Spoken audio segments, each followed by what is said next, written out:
والصلاة والسلام على رسوله الكريم وعلى آله وأصحابه أجمعين ومن تبعهم بإحسان ودعا بدعوتهم إلى يوم الدين. قال الله تعالى الشيطان الرجيم بسم الله الرحمن الرحيم والذين جاهدوا فينا لنهدينهم سبلنا. صدق اللہ العظیم. آج کے ہمارے اس پروگرام کے صدر حضرت اقدس مولانا حافظ محمد ندیم صدیقی صاحب دامت برکاتہم، صدر جمعیت العلماء مہاراشٹر، اسی طرح ہمارے حضرت مولانا مفتی عبدالرحمن صاحب جو ہمارے دینی تعلیمی بورڈ کے مراٹھواڑہ کے جنرل سیکرٹری ہے، اسی طرح ہمارے حضرت مولانا سید وسیع اللہ صاحب صدر جمعیت العلماء ضلع اکولہ، اور ہمارے پاتور تحصیل کے صدر حضرت مولانا مفتی حکیم الدین صاحب، اور ہمارے واشم ضلع کے صدر حضرت مولانا محمد تسلیم صاحب، اور ہمارے اکولہ ضلع کے واشم ضلع کے تمامی عہدیداران اور اراکین، اور اس کے علاوہ بھی بہت سارے ہمارے حضرات جو قوم و ملت کی خدمت کرتے رہے تھے. اللہ تعالیٰ آپ سب کی آمد کو قبول فرمائے. میرے بھائیوں، دوستوں اور بزرگوں، اللہ تعالیٰ شاموں کے ہمارے اوپر بے شمار احسانات، انعامات ہیں. قرآن اس کو کہتا ہے کہ اگر تم ان کو گننا چاہو تو گن نہیں سکتے. اسی میں سے ایک انعام اللہ تعالیٰ کا ہم پر یہ ہے کہ اللہ تعالیٰ نے ہم کو جمعیت العلماء کے ساتھ ایک نسبت عطا فرمائی ہے. جمعیت العلماء کیا ہے، اس پر تھوڑی سی روشنی جو ہے ہمارے مفتی عبدالرحمن صاحب نے شروع میں ڈالی ہے، اور اس کو ابھی بیان کرنا مقصد بھی نہیں ہے. ہم اس کو اللہ کی نعمت سمجھے کہ اللہ نے ہم کو اس کے ساتھ نسبت دی اور ہم کو کچھ ذمہ داریاں دی. ذمہ داری یہ عہدہ بھی ہوتا ہے، انعام بھی ہوتا ہے، اور امتحان بھی ہوتا ہے. ہمارے حضرت مولانا محمد عمر صاحب پالنپوری دامت برکاتہم فرماتے تھے کہ عہدوں کا ملنا جہاں اللہ کا انعام ہے وہاں امتحان بھی ہے. اس لیے حضرت عمر رضی اللہ تعالی عنہ کو جب امیر المومنین بنایا گیا اور بادشاہ نے جو وصیت کے پرچے میں ان کا نام لکھا تھا، اور بادشاہ کے انتقال کے بعد وہ لفافہ کھولا گیا اور وہ نام جب پڑھا گیا تو حضرت عمر بن عبدالعزیز رحمۃ اللہ علیہ پر اتنا بوجھ آیا کہ وہ زمین سے اکیلے اٹھ نہیں سکے. ان کو اٹھانا پڑا 2-3 آدمیوں کو سہارا دے کر. تو لوگوں نے کہا حضرت آپ امیر المومنین بن گئے، آپ نے تو خوش ہونا چاہیے تھا، تو آپ ایک دم بیمار جیسے ہو گئے، آپ اٹھ بھی نہیں پا رہے ہیں، اس کی کیا وجہ ہے؟ تو عمر بن عبدالعزیز رحمۃ اللہ علیہ نے فرمایا کہ جب میں امیر المومنین نہیں تھا تو مجھے میرے ذات کا حساب دینا پڑتا. میں امیر المومنین بن گیا ہوں، مجھے بنایا گیا ہے، تو اب سارے ملک کا حساب کل قیامت کے دن مجھے دینا پڑے گا. تو اس کا میرے اوپر اتنا بوجھ آیا ہے کہ میں اٹھ نہیں سکتا ہوں. یہ تھا میرے بھائیوں ہمارے بڑوں کا عہدے کے بارے میں احساس. اور پھر جو ہے انہوں نے اپنے عہدے کو، اپنی ذمہ داری کو ادا کیا، تو پھر دنیا میں وہ انقلاب آیا کہ تاریخ اس سے بھری ہوئی ہے کہ چیتا، بھیڑیا اور بکری ایک ساتھ میں پانی پیا کرتے تھے. ایسا انصاف قائم ہوا.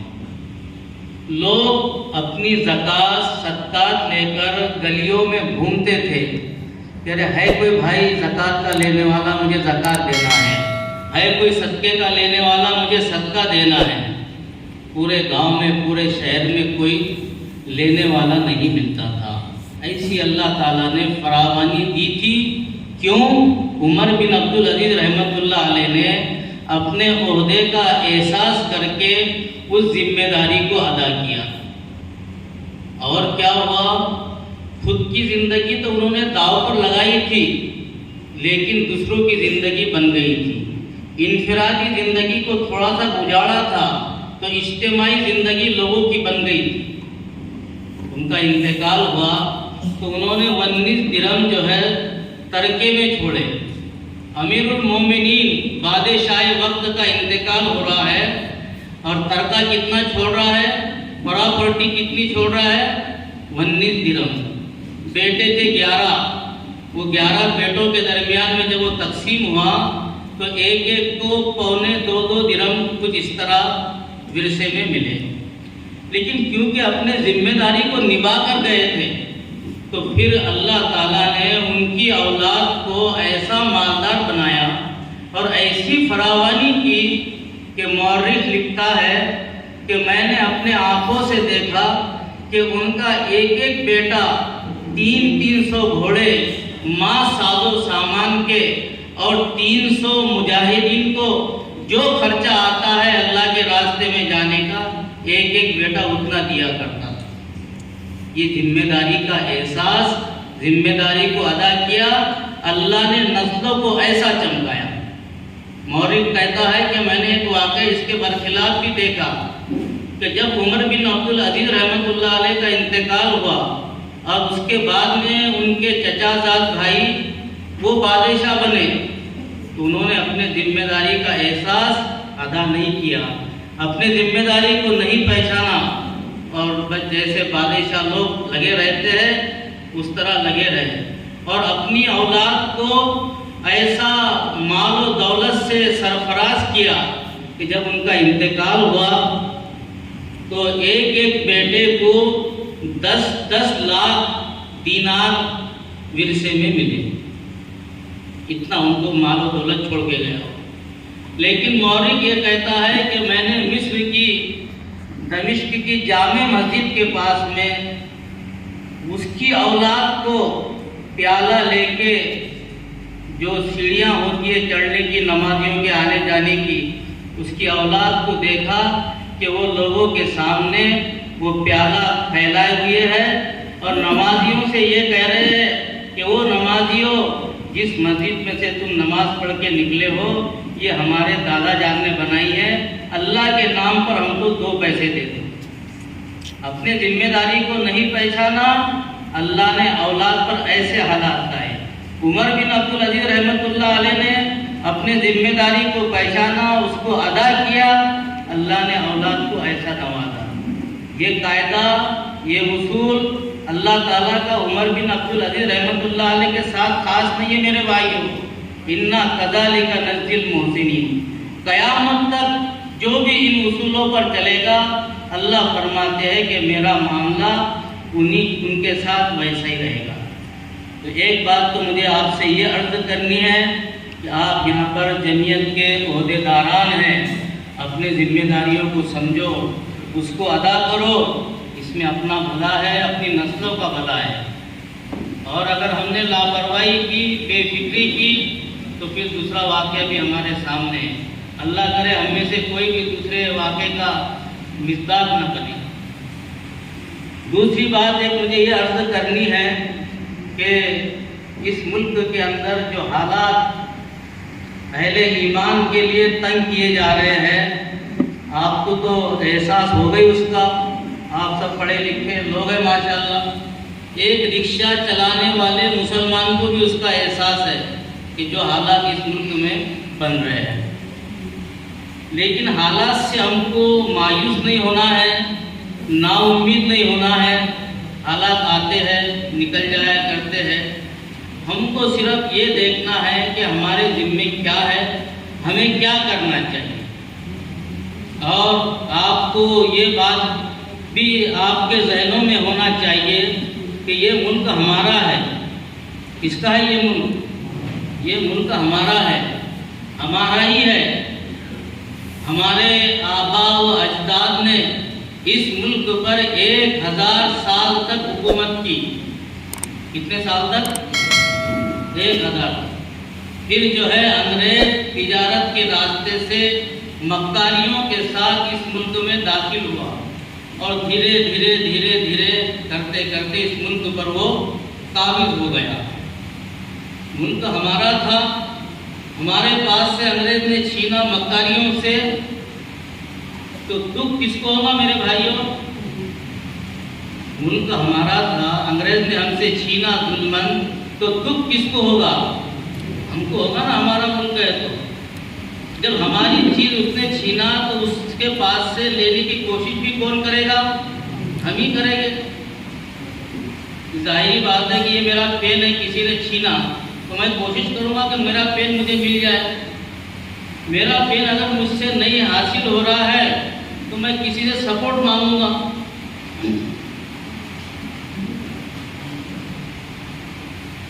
تو یہ ملک ہمارا تھا، انگریز نے ہمارے پاس سے چھینا۔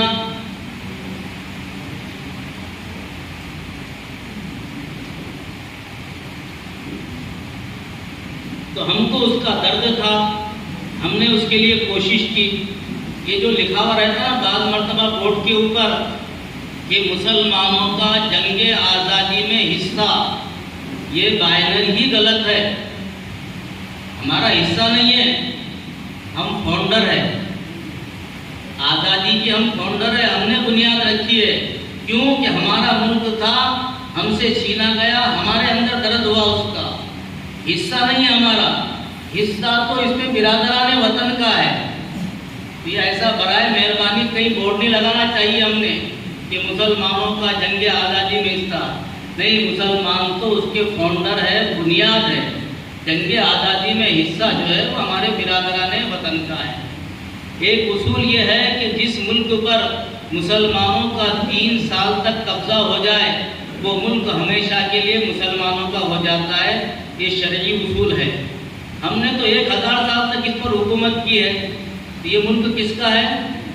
ہمارا بچہ کسی نے ہم سے اغوا کر لیا، اور اغوا کرنے کے بعد میں 10 سال تک بھی اغوا کر کے رکھا، تو تب بھی بچہ کس کا ہے؟ وہ ہمارا ہی ہے۔ تو اس پر کوئی کتنی حکومت کر لے، یہ ملک ہمارا ہی ہے۔ ہاں، برادران وطن نے ہمارا ساتھ دیا ہے ملک کو آزاد کرنے کے اندر۔ ہمارے بھائی ہیں، وہ ہمارے ساتھ میں رہے۔ لیکن جو لوگ فرقہ پرست یہ کہتے ہیں کہ ہم نے تم کو یہ دے دیا، وہ دے دیا، یہاں سے نکل جاؤ، ارے چورو تم کون ہوتے دینے والے ہم کو؟ ہمارا ہی تصور تو، ہمارے پراپرٹی میں سے ہم کو دینے والے کون ہوتے؟ اس کو سمجھو، میں آپ کو احساس کمتری میں سے نکالنا چاہ رہا ہوں۔ ہم اپنے آپ کو دوسرے درجے کے شہری نہ سمجھیں یہاں پر۔ نہیں، یہ ملک ہمارا ہے الحمدللہ۔ برادران وطن ہمارے بھائی ہمارے ساتھ میں رہ گئے، انہوں نے بھی اس میں حصہ لیا ہے۔ تو یہ ہمارے ذہنوں میں رہنا چاہیے، نہیں تو بعض مرتبہ کیا ہے، ہم بھی بھیگی بلی بن جاتے ہیں اور ٹھنڈی ٹھنڈی سانسیں لینا شروع کر دیتے ہیں۔ ایسا نہیں ہونا چاہیے۔ دوسری بات میرے بھائیوں دوستوں، یہ ملک جو ہے اس وقت 2 راہوں پر کھڑا ہے۔ کتنی راہوں پر کھڑا ہے؟ 2 راہوں۔ اگر ہم نے اپنے ذمہ داریوں کا احساس کر کے ذمہ داریوں کو نبھایا تو پھر اس ملک کے اندر جمہوریت باقی رہے گی، ہمارا وجود باقی رہے گا، ہماری مسجدیں، ہمارے مدارس، ہماری خانقاہیں، ہماری دینی تنظیمیں، ہماری دینی تحریکیں، ہماری اذانیں، یہ سب باغ و بہار قائم رہے گی۔ اور اگر ہم نے اپنے ذمہ داری کا احساس نہیں کیا اور اپنی ذمہ داری کو نہیں نبھایا تو وہ علامہ اقبال رحمۃ اللہ علیہ کا شعر ہے نا کہ اللہ نے اس قوم کی حالت آج تک نہیں بدلی جسے خود نہ ہو اپنے حالت کے بدلنے کا احساس۔ اس طرح کچھ شعر ہے، وہ اس کا مضمون آپ سمجھ گئے ہوں گے۔ تو اپنے بدلنے کی محنت اپنے کو کرنا پڑے گی، کوئی ہمارے لیے اوپر سے فرشتہ نہیں آئے گا۔ ہم کو ہمارے لیے محنت کرنا پڑے گی، ملت کے لیے محنت کرنا پڑے گی، اور اس ملک کے حالات کو تبدیل کرنا پڑے گا۔ میں نے قرآن کریم کی آیت آپ کے سامنے تلاوت کیا ہوں. اس آیت کے اندر اللہ پاک ارشاد فرما رہے ہیں کہ جو ہمارے لیے کوشش کرتا ہے تو ہم اس کے لیے راستے کھول دیتے ہیں. راستہ نہیں، ایک راستہ نہیں، سبلنا، راستے کھول دیتے ہیں. شرط کیا ہے؟ کوشش اور اللہ سے مانگنا، اخلاص اور استخلاص. اللہ کے لیے کریں گے اور جو سامنے تقاضا آ گیا بس اب اس کو کریں گے، اس کو کہتے ہیں استخلاص. ابھی ہمارے سامنے میرے بھائیوں یہ تقاضا ہے، یہ جو ووٹ کی طاقت اللہ تعالیٰ نے ہمارے پاس میں دی ہے، اس وقت ہمارے پاس سب سے مؤثر ترین طاقت اللہ نے دی ہے. بشرط ہے کہ ذرا ہم کچھ جاگے، کچھ کروٹ لے، کچھ انگڑائی لے. ورنہ میرے بھائیوں حالات ایسے ہیں اس ملک کے کہ اگر ہم نے انگڑائی نہیں لی اور ملت اسلامیہ کا شعور بیدار نہیں کیا، سیاسی شعور جس کو ابھی مفتی عبدالرحمان صاحب بیان کر رہے تھے، یہ سیاسی شعور بیدار نہیں کیا تو پھر ہمارے حضرت مولانا علی میاں صاحب نور اللہ مرکزہ، یہ وہ شخصیت ہے کہ کئی صدیوں میں ایسی ایک آدھی شخصیت پیدا ہوتی ہے، یہ ان میں سے ہے مولانا علی میاں صاحب رحمۃ اللہ علیہ. انہوں نے فرمایا کہ تم نے اگر ملت اسلامیہ کا سیاسی شعور بیدار نہیں کیا اور دینداری کے اعتبار سے ان کو اتنا آگے پہنچا دیا کہ ہر ایک کے ہاتھ میں تسبیح تھما دی، ہر ایک کو تہجد گزار بنا دیا اور ملک کے حالات سے ان کو واقف نہیں کرایا، تو پھر اس ملک پر اسپین کے جیسے حالات آ سکتے ہیں. اسپین میں کیا ہوا میرے بھائیوں؟ اسپین میں یہ ہوا کہ عام پبلک وہ بھی سیاسی شعور سے خالی تھی. اس وقت کے جو دیندار طبقہ، پڑھا لکھا طبقہ، وہ بھی سیاسی شعور سے خالی تھا. ہر ایک اپنے اپنے کام میں لگا ہوا تھا اور عیسائی لوگ جو ہے اندر ہی اندر محنت ان کی شروع کی. ایک محنت انہوں نے یہ بھی کی تھی عیسائی لوگوں نے کہ دینداروں سے مسلمانوں کو کیسا بدظن کیا جائے، کیسی ان کی حقارت دلوں میں بٹھائی جائے، یہ انہوں نے کام اندر شروع کیا. جب دینداروں کی حقارت دل میں آ جائے گی میرے بھائیوں تو دین کی حقارت آنا لازمی چیز ہے. انہوں نے اس ملک کے اندر بھی جو ہے کچھ لوگ جن کو جو ہے یہودی، عیسائی، فرقہ پرست مسلمانوں کے لباس میں کھڑا کر کے دین اور دینداروں کے بارے میں ان کے دلوں میں حقارت پیدا کر رہے ہیں. میں ایک چیز آپ کو بتاؤں، پہلے ہمارے معاشرے میں ننگے سر نماز پڑھنے کا تصور نہیں تھا. زیادہ نہیں، آج سے 10 سال پہلے چلے جاؤ، تصور نہیں تھا. لیکن آپ دیکھ رہے ہیں، اس کی پوری تاریخ بیان کرنے بھی ٹائم نہیں ہے، اس کے پیچھے یہود نصارہ کا کیسا ہاتھ ہے. لیکن آج ہو رہا ہے ہمارے مسجدوں کے اندر، پہلی صف میں ننگے سر نماز پڑھتا ہے. ہمارے نبی نے پورے زندگی بھر کبھی ننگے سر نماز نہیں پڑھی. وہ عمرے اور حج کا مسئلہ الگ ہے، لیکن عام زندگی میں کوئی ثابت نہیں کر سکتا کہ نبی پاک صلی اللہ علیہ وسلم نے ننگے سر نماز پڑھی ہو. نماز ہو جاتی نہیں ہو جاتی وہ ایک الگ مسئلہ ہے. ہم کو یہ دیکھنا ہے کہ ہمارے نبی نے کیا عمل کیا. بعض لوگ کہتے ہم تو سعودی عرب گئے تھے، سعودی عرب میں تو لوگ ننگے نماز پڑھتے ہیں. ہم نے سعودی عرب کا کلمہ نہیں پڑھا، ہم نے لا الہ الا اللہ اور محمد رسول اللہ پڑھا، محمد رسول اللہ پڑھا. تو محمد رسول اللہ نے کبھی بھی زندگی بھر ننگے سر نماز نہیں پڑھی، بلکہ آپ کے سر میں ٹوپی بھی ہوتی تھی اور اوپر سے امامہ بھی ہوتا تھا. تو یہ جب ٹوپی کی حقارت دل میں آئے گی تو ٹوپی پہننے والوں کی بھی حقارت دل میں آنا لازم ہے. یہ ایسا دھیرے دھیرے غیر ہمارے مسلمانوں میں وہ ہو رہے ہیں اور ہم کو احساس نہیں ہے. تو ایک تو انہوں نے حقارت پیدا کی دینداروں کی. پھر جب میرے بھائی وہاں پر انقلاب آیا تو وہ حقارت جو پیدا کی تھی اور جب انقلاب آیا، عیسائیوں کی حکومت آئی، تو انہوں نے کہا کہ وہ مسلمانوں تم کو اس ملک میں رہنا ہے تو 3 چیزیں تمہارے سامنے ہیں، 3 چیزوں میں سے کوئی ایک چیز اختیار کرو تو اس ملک میں رہ سکتے۔ پہلا یہ کہ تم کو اس ملک میں رہنا ہے تو سب عیسائی ہو جاؤ، اور اگر اس ملک میں نہیں رہنا ہے تو کہیں اور جانا ہے تو کہیں اور جا سکتے ہیں۔ جو عیسائی بھی نہیں ہوگا، جو یہاں سے نہیں بھی جائے گا، پھر اس کو ہم قتل کر دیں گے۔ تو مورخ لکھتا ہے کہ 70% مسلمانوں نے عیسائیت قبول کر لی۔ کیا وجہ؟ سیاسی شعور بیدار نہیں کیا گیا، اور ان عیسائیوں نے ان کے دلوں کے اندر، ان کے دماغ کے اندر دین داروں کی حقارت پیدا کر دی۔ ایک جھٹکے کے اندر 70% عیسائی ہو، 15% جن کے پاس میں پیسہ تھا انہوں نے کشتیاں کرائے پر کر کے وہ ترکی وغیرہ دوسرے ممالک چلے گئے۔ 15% وہ پکے ایمان والے تھے، انہوں نے کہا کہ ہم عیسائی بھی نہیں ہوں گے اور ہم باہر ملک بھی نہیں جائیں گے۔ تو یہ 15% کو جو ہے قتل کر دیا گیا۔ تو حضرت فرماتے ہیں کہ تم نے اگر ہندوستان کے ملت اسلامیہ کا سیاسی شعور بیدار نہیں کیا تو پھر اس ملک کے اندر اسپین کی تاریخ دہرائی جا سکتی ہے۔ اور قلندر ہرچے گوید دیدہ گوید، اللہ والا جو کہتا ہے گویا وہ دیکھ کر ہی کہتا ہے۔ حضرت نے کہا تھا برما میں جب گئے تھے اور برما کے مسلمانوں کی حالت دیکھی کہ نہ ان کو اپنی خبر ہے نہ ملت اسلامیہ کی خبر ہے، تو حضرت نے کہا تھا کہ دیکھو یہ برما کی زمین ابھی تمہارے لیے وسیع ہے، تم یہاں پر یہ ان لوگوں کے ذہن صاف کرو، ان تک اللہ کی بات پہنچاؤ، اسلام کا پیغام پہنچاؤ، اخلاق دکھاؤ ان کو۔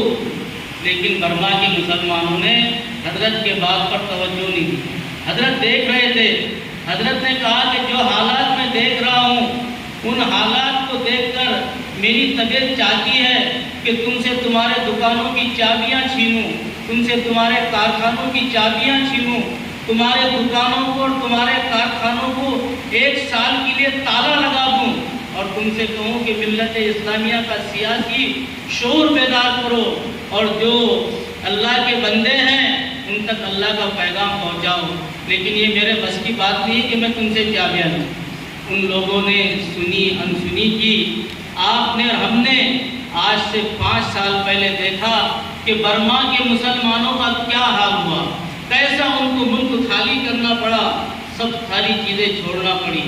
میرے بھائیوں، ہمارے پاس وقت ہے، ہوش کے ناخن لو اور سمجھو، غفلت سے جاگو۔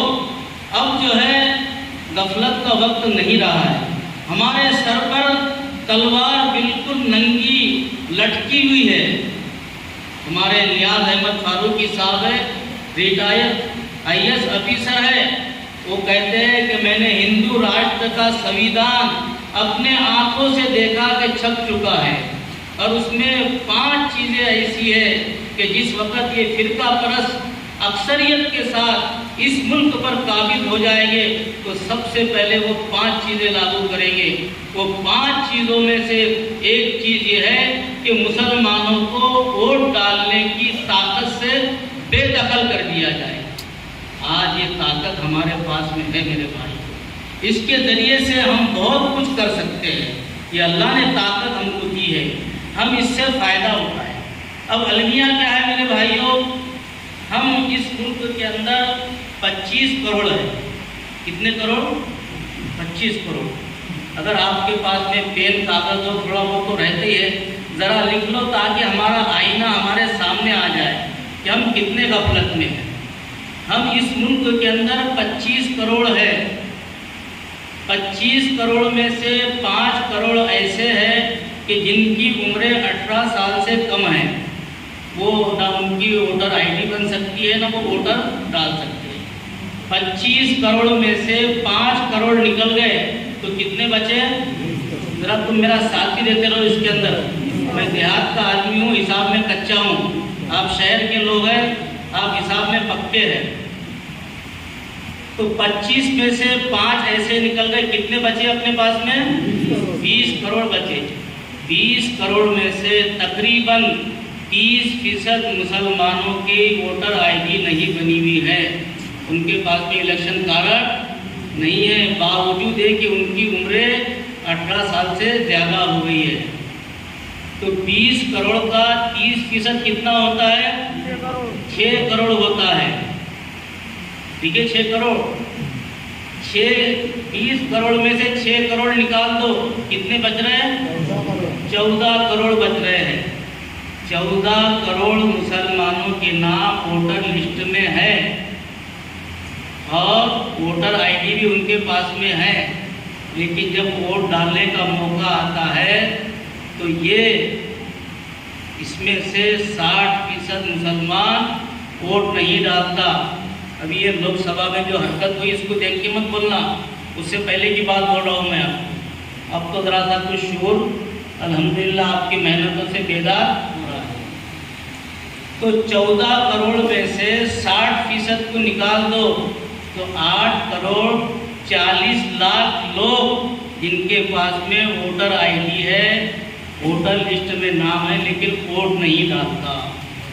اب 14 کروڑ میں سے 8 کروڑ 40 لاکھ نکال دو تو کتنے بچ رہے ہیں؟ 5 کروڑ 60 لاکھ ہمارے پاس میں لوگ بچ رہے ہیں جو ووٹ ڈالتے ہیں۔ ہے کتنے ووٹ ڈالنے والے ہیں؟ یہ کون جگائے گا امت کو؟ میرے بھائیوں بتاؤ کون جگائے گا؟ امریکہ صدر جگائے گا؟ کون جگائے گا؟ RSS والے جگائیں گے؟ آپ کو جگانا پڑے گا، آپ ہی کو جگانا پڑے گا، آپ کے علاوہ کوئی نہیں جگائے گا۔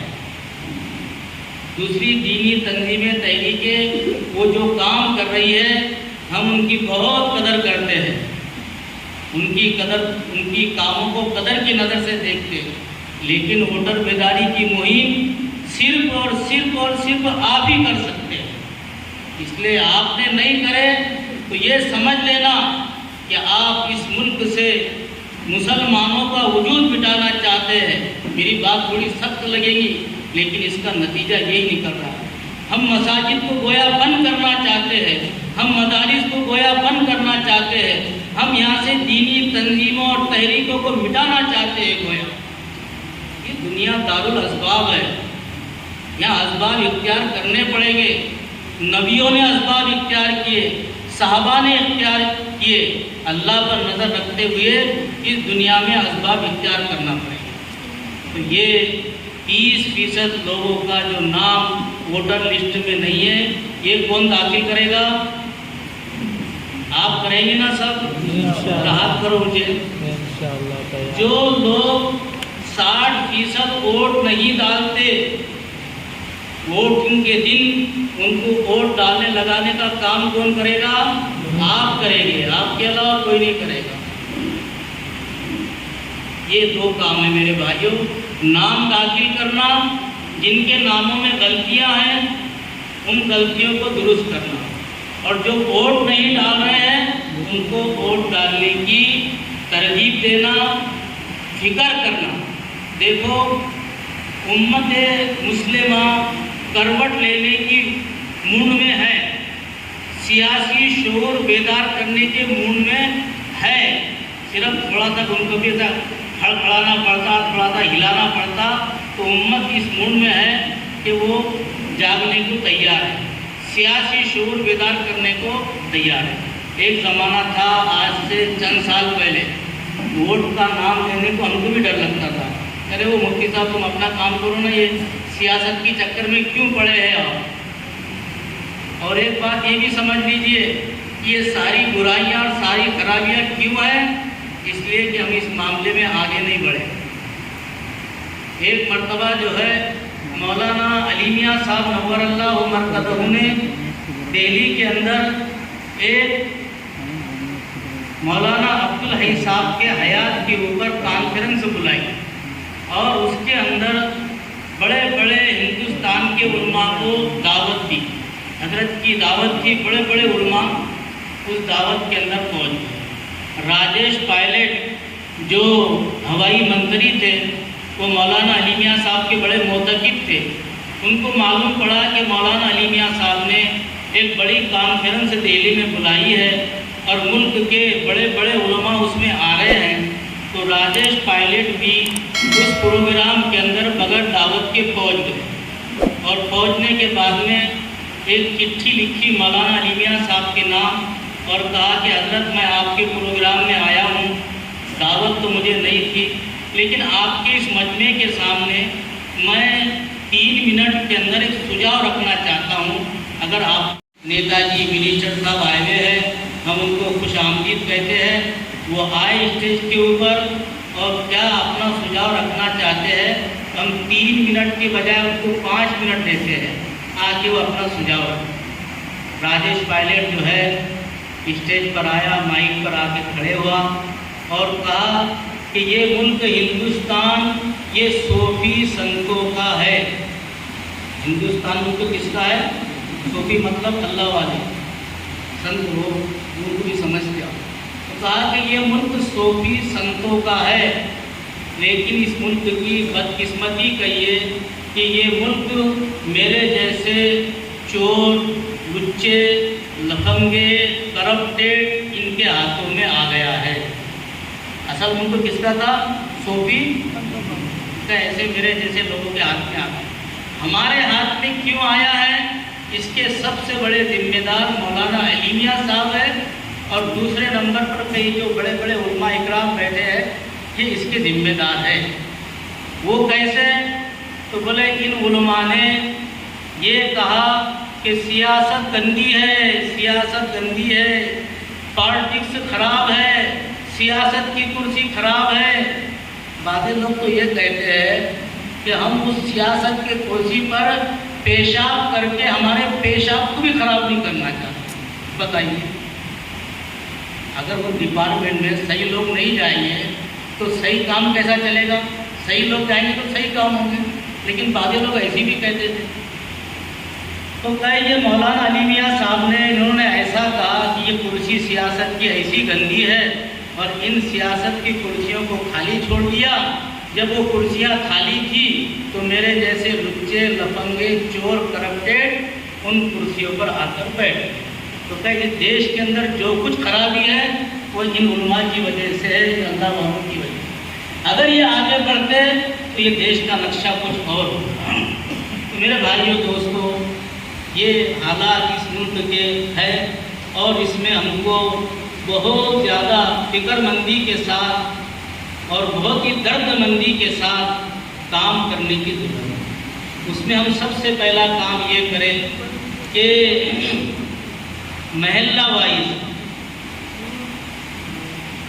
ایک محلہ ہے، بڑا محلہ ہے، تو آپ اس پر 10 نوجوان جو بالکل یعنی امت کا درد رکھنے والے پڑھے لکھے ایسے 10 نوجوان طے کر دو کہ بھائی اس محلے کے اندر کوئی بھی آدمی جس کی عمر 18 سال کی ہے اس کا نام ووٹر لسٹ میں آئے بغیر نہیں رہنا چاہیے. جن کا نام غلط ہے ان کی تصحیح کرنا، اس کو درست کرنا، یہ بھی آپ کا کام ہے. 100% اس کام پر ان کو لگا. دوسرا یہ کہ جس دن ووٹ ڈالنے کا وقت آئے تو اس دن بھی اس 10 نوجوانوں کے ذمے وہ کام کرو کہ اس محلے میں کا ایک ووٹ بھی ایسا نہیں رہنا چاہیے کہ جو نہ ڈالا گیا ہو. یہ آپ کی ذمہ داری. دیکھو نوجوانوں کے جذبات بڑے اچھے ہوتے ہیں. اگر آپ نے ان کو کام پر لگا دیا بڑا کام کر جائے. یہاں تک سمجھاؤ ان کو کہ یہ ووٹ ڈالنا اتنا ضروری ہے کہ اگر کوئی بیمار ہے اس کو ایمبولینس میں ڈال کے لاؤ، اس کو ویل چیئر پر بٹھا کے لاؤ اور اس کا ووٹ ڈالو. کوئی بوڑھا ہے، بوڑھی ہے، چلنے کے لائق نہیں ہے، اس کو بھی ویل چیئر پر لا کے اس کا ووٹ ڈلواؤ. آپ نے نوجوانوں کا ذہن ایسا بنا دیا کہ انشاءاللہ ایسا ہی کام کرے. اور جس دن ہم 100% ووٹ ڈالنے پر آ جائیں گے اس دن اس امت کا نقشہ ہی کچھ الگ ہے. یہ سمجھو میرے بھائی، یہ محلے کے اعتبار سے اندر کی فکر کرنا ہے. اور جیسے ابھی صدر صاحب نے کہا کہ اطراف کے اندر ہمارے وہ گاؤں یا سلم ایریے جہاں مسلم آبادی ہے، 20 مکان ہے، 30 مکان ہے، وہاں کی ذمہ داری بھی 2-4 نوجوانوں کو ڈالو، ان نوجوانوں کو دیہات میں بھیجو، وہ وہاں کے نوجوانوں کو اس کام پر کھڑا کرے۔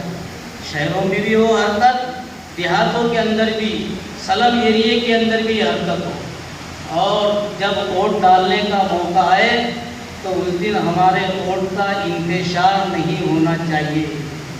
آپ کو معلوم ہونا چاہیے کہ اس ملک میں 155 جگہ، کتنی جگہ؟ 155 جگہیں ایسی ہے کہ جہاں ایمان والا کھڑے ہو خاصداری کے لیے اور مسلمانی اس کو ووٹ دے، تو 155 خاصدار ہمارے دلی میں جا سکتے ہیں۔ کتنے جا رہے؟ کتنے؟ دیکھو سوچو، 25-26 جا رہے ہیں، اور کتنے جا سکتے ہیں؟ مراد آباد کے اندر ہمارا ووٹ اکثریت کے اندر ہے، وہاں سے ہمارا خاصدار نکلنا چاہیے۔ کیوں نہیں نکلتا؟ کہ وہاں پر جب الیکشن کا ٹائم آ جاتا ہے تو 3 مسلمان کھڑے ہو جاتے ہیں، ہمارا ووٹ اکثریت میں ہونے کے باوجود کیا ہوتا ہے، وہ تینوں کے اندر فرقہ پرست آسانی سے نکل جاتا ہے۔ تو یہ بھی بڑا خیال کرنے کی ضرورت ہے۔ ہم ایسا اس وقت عزم مصمم کریں اور ایسی ایک جہتی بتائے کہ اگر ہم نے مشورے سے کسی کا یہ طے کیا ہے کہ بھائی اس کو دینا ہے، یہ آدمی اچھا ہے، جمہوری ذہن کا ہے، پھر اس کے مقابلے میں اپنا باپ بھی اگر کھڑا ہوتا ہے تو باپ سے بھی یہ کہنا ہے کہ ابا جی ہم آپ کی عزت کرتے ہیں، لیکن یہاں ملت اسلامیہ کا نقصان ہے، ہم آپ کو ووٹ نہیں دیں گے، ووٹ تو جو طے ہو گیا ہے اسی کو دیں گے۔ اب یہ بلی کے گلے میں گھنٹی کون مانے گا؟ اس کو کس کو نہ کس کو تو اس کے لیے کھڑے ہونا پڑے گا، تب یہ نتیجہ نکلے گا۔ یہ کام جو ہے کرناٹک کے وہاں کے علماء نے، جمعیت کے ذمہ داروں نے، دیندار لوگوں نے کیا ہے، تو وہاں پر جو ہے 50 MLA اپنے الحمدللہ ہو گئے۔ میرے بھائیو دوستو، یہ باتیں میں نے آپ کے سامنے عرض کی ہے۔ اس وقت اس کو بہت سیریس انداز سے لینے کا وقت ہے۔